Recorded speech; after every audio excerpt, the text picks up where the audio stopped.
Hi guys, it's Fancy Fridays, it's me Fancy Nancy, and today we are in my bar area.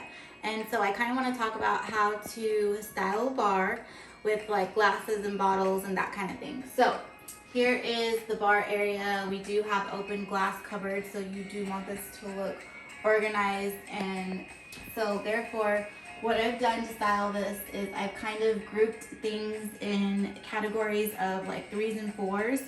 So here on the bottom shelf I have the snifter glasses, and I have them in a 4 section, and same thing on this side, so it's grouped in like 4s instead of lined up, and it's kind of like colored but high low, and the same thing that you want to do here. So it's just grouping, but it catches your eye, so it's like this is higher lower, and just kind of does this way, but all the colors are uniform.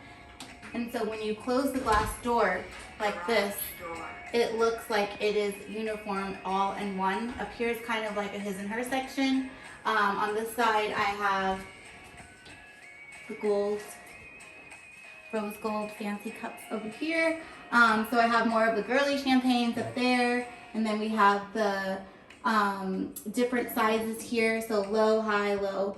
And again, they're grouped in sections. So this just keeps it all organized, and it keeps the colors uniform when you're looking at it and the door is actually closed. And this just makes it look more eye appealing and catching. So all of the other liquor that we have, instead of just storing it in the cabinet up there, it's hidden under here. So this way you don't have to display everything. You just display the pretty ones, or the ones that where the bottles look the fanciest, and it keeps your bar looking great. So the other ones are under here, and we take them out and use them when we need to, but it's hidden, and therefore your bar area looks fancy and pretty. And that's a simple little hack, and I hope everyone is living just fancier.